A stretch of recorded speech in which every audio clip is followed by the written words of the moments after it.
¿Qué enseñó Buda? El Buda histórico, Siddhartha Gautama, vivió en el siglo V antes de la Era Común, en el norte de la India.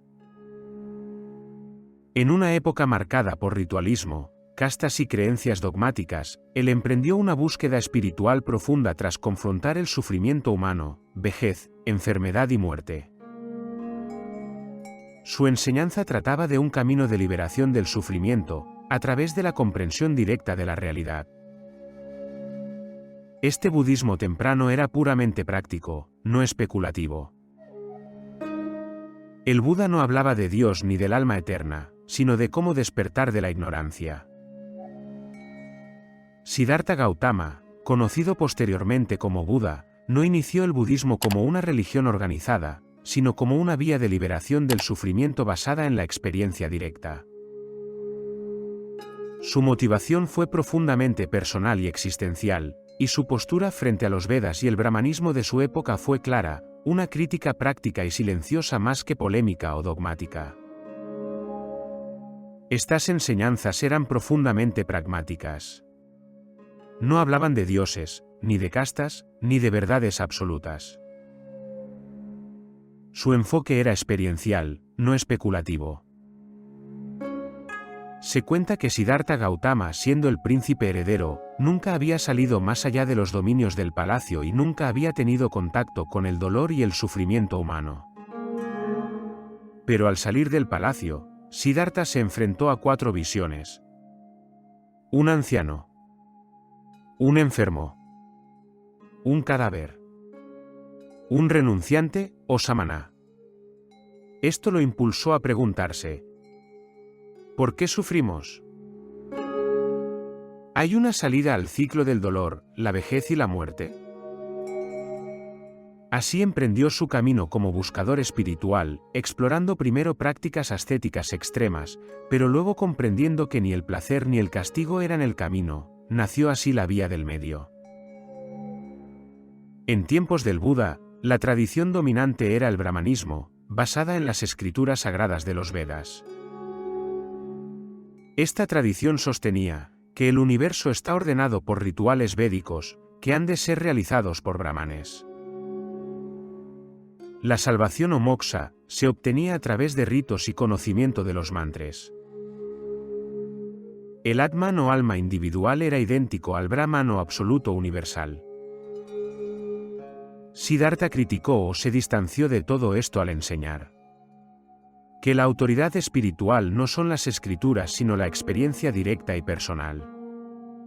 El camino espiritual no necesita de rituales o sacrificios sino que precisa de la ética, la meditación y la sabiduría interna. La realidad última no es Brahman sino Anatta, el no yo, el vacío. La liberación se logra mediante el cese del deseo, el nirvana. No sigas ciegamente la tradición ni los textos. Conócelo por ti mismo.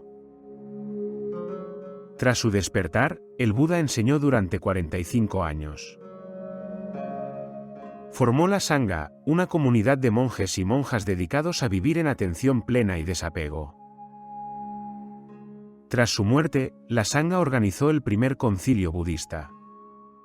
Allí se recitaron sus enseñanzas oralmente para conservarlas, los discursos suttas y la disciplina monástica, Vinaya.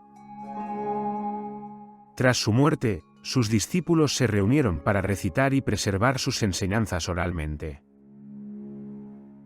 Durante los primeros siglos, el budismo fue unitario y monástico, basado en la disciplina, Vinaya, y en la meditación.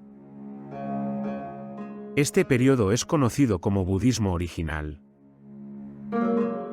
Alrededor del siglo III antes de la Era Común, hay una primera división dentro de la comunidad.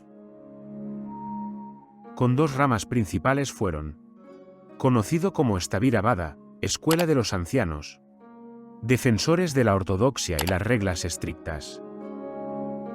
Su heredera moderna es el Theravada, predominante en Sri Lanka, Tailandia y Birmania. Y Mahasamgika, más flexibles en lo disciplinario y abiertos a una interpretación más espiritual del Buda. Más liberal y mística que Sthavirabada. Consideraban al Buda como trascendente y eterno. Con el paso de los siglos, la comunidad budista creció y se diversificó en más de 18 escuelas tempranas, también llamadas escuelas Nikaya, aunque la mayoría ya no existe. La división fue gradual, debido a diferencias en la interpretación doctrinal, las reglas monásticas y diferentes enfoques sobre la práctica espiritual. La primera gran bifurcación se dio entre Theravada, camino de los ancianos conservador, enfocado en la práctica monástica y el logro personal del nirvana.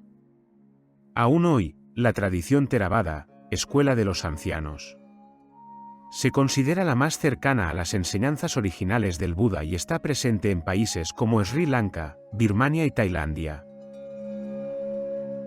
Mahayana, gran vehículo surgido alrededor del siglo I. No se presenta como una ruptura, sino como una profundización del mensaje del Buda. Con una visión más universal, que introduce la figura del Bodhisattva, el ser que busca la iluminación y renuncia a su propio nirvana, para ayudar a todos los seres. Textos nuevos como el Sutra del Corazón o el Sutra del Loto. La noción de una realidad última vacía de existencia inherente, Sanyata. Más adelante, dentro del Mahayana nacen otras escuelas como el Zen o Chan en China. Minimalista, directo, basado en la meditación Zazen. Conocido por su disciplina, sus koans y su transmisión de enseñanza. El budismo tibetano, Vajrayana. Combina Mahayana con prácticas tántricas milenarias. Utiliza rituales, mantras, visualizaciones y tiene una jerarquía y una cosmovisión compleja. ¿Pero qué tienen en común todas estas escuelas? Aunque sus formas externas son distintas, todas comparten algunos elementos fundamentales del budismo original. El reconocimiento del sufrimiento como parte esencial e intrínseca de la vida. Las prácticas de meditación y atención plena. El objetivo de la liberación del ciclo de muertes y renacimiento, o samsara. El énfasis en la ética, la compasión y la sabiduría. Lo que cambia fundamentalmente es el camino hacia esa liberación. Algunos enfatizan el ascetismo, otros la devoción, otros el ritual o la meditación directa. Sus enseñanzas clave fueron estas. Las 4 nobles verdades. La vida contiene sufrimiento, dukkha. El sufrimiento tiene una causa, el deseo y la ignorancia. El sufrimiento puede cesar, nirvana. Hay un camino para lograrlo, el noble óctuple sendero. El noble óctuple sendero, visión correcta, intención correcta, habla, acción, medio de vida, esfuerzo, atención, concentración. La comprensión de los 3 sellos del Dharma. La impermanencia, anicca. La insustancialidad del yo, anatta. Y el sufrimiento, dukkha como características de toda experiencia. La escuela Theravada mantiene los textos más antiguos, el canon Pali, y sigue una forma de vida similar a la de los primeros monjes. Para conocer lo más cercano al budismo original, esta sería la referencia más directa. Pero recuerda, el Buda no quería seguidores ciegos. Invitaba a investigar por uno mismo. El verdadero budismo original no está en una escuela, sino en la práctica directa de la atención, el desapego y la sabiduría. Más que una religión, el budismo es un mapa interior hacia la liberación. El objetivo es la transformación del ser. Mediante la ética, la meditación y la sabiduría, el practicante se va liberando de las ataduras mentales que producen sufrimiento. En el budismo Theravada, el ideal es convertirse en un arhat, alguien que ha alcanzado la liberación individual.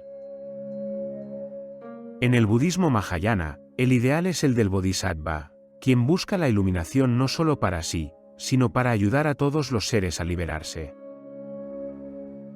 Liberarse a través de la sabiduría y la experiencia interior. No hay que buscar fuera, nuestra naturaleza es la misma que la del Buda. Medir. Reflexiona. Observa,